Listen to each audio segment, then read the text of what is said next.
بناوی خوای بەخشندە و میهرەبان سپاس بۆ خوا گەیشتینە فەرموودەی ژمارە 33 کە فەرموودەیەکی قودسیە و پێغەمبەری خوا صلی الله عليه وسلم لە خواوە بۆمانە گێڕێتەوە جل جلاله.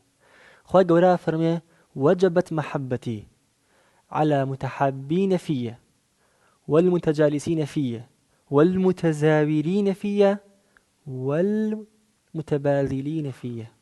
چوار کۆمەڵ خەڵک هەن کە خوای گەورە خۆشویستنی ئەوانی لەسەر خۆی واجب کردووە، واتە بە هەر شێوەیەک بێ خوای گەورە و کەسانی خۆش ئەبێ لێیان خۆش ئەبێ بەرەکەت خاتە سەر ژیانیان و ڕەحمیان پێکا لە قیامەتدا. ئەبێ کەسێک خوای گەورە خۆشی بێت چی بۆ بکە؟ ئەها باسی باشتمان کرد ما لا عین ڕەئەت، حتمما ئەو کەسانە حسابی تایبەتریشان هێن لەناو باشتەکەدا مادام خۆشەویستی خوان.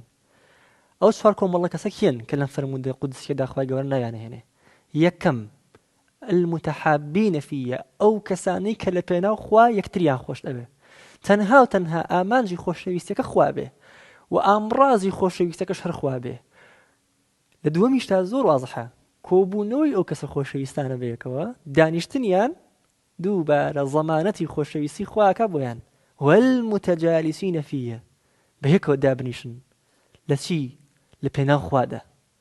ئاگامان لەوێ فەرموودەیەکی پێغەمبەری خوا صلی الله عليه وسلم لە باسی خۆشەویستی نێوان خەڵک لە پێناو خوادا فەرمێ کاتێ دوو کەس لە پێناو خوا یەکتریان خۆشەوێ کامیان زیاتر ئەوی تری خۆش بێ ئەوە خوا زیاتر ئەوی خۆشەوێ، ئەجریشی گەورەترە.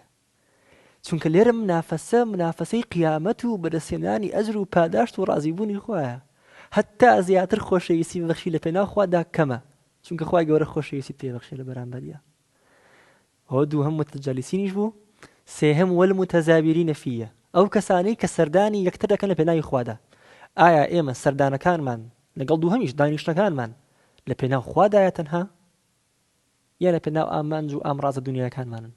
ئەگەر نەفسمان تاکە ئامانجە تاکە هۆکارە بۆ ئەوەی خۆشەویستیمان هەبێ سەردان و دانیشتنیشمان هەبێ ئەوە پێویستە مراجعە بکەینەوە فڵان کەسم بۆ خۆش ئەوێ لەبەرەوەی شتێکی بۆ کردم جارێکیان یان لەبەر ئەوەی کۆمەڵێ سیفاتی تایە ئەو سیفاتانە خوا خۆشی ئەوێن بۆیە منیش ئەوم خۆش ئەوێ تاوەکو خوا ئەجرم باتەوە. ئەگەر وابین ئەوە دڵنیابن فەزلی زۆر گەورەمان دەسەکەوێ. هەروەها لە کۆتاییدا چوارەم کۆمەڵە خوای گەورە فەرمێ والمتباذلین فيه ئەوانش کە لە پێناو خوادا یەکتری دەبەخشن. دوعا بکەین و بەڕاستیش پلان دابنین ئەم چوار سیفەتە کە سیفەتی ڕۆژانەی مرۆڤانەمانە هەر هەمووی لە پێناو خوادا بێ بۆ ئەوەی لە چوار لاوە لە چوار قۆڵەوە خۆشەویستی خوا بە زەمانەوە بەدەستبێنین. وعدی خوایە و خوا گەورەش هەرگیز وعدی خۆی ناشکێنێ. خۆشەویستی خۆی واجب ئەکا، خۆشویستنی ئێمە لەسەر خۆی واجب ئەکا. دڵنیا بنەوە ئایا ئەو کەسێکی خوا خۆشی بێ ئەبێ خوا چی بۆ بکە؟ خوا گەورە هیدایەتی هەمومان بە ئەو کەسانە بین کە لەم فەرموودەیە باسییان کراوە. ئامین. والسلام عليكم ورحمة الله.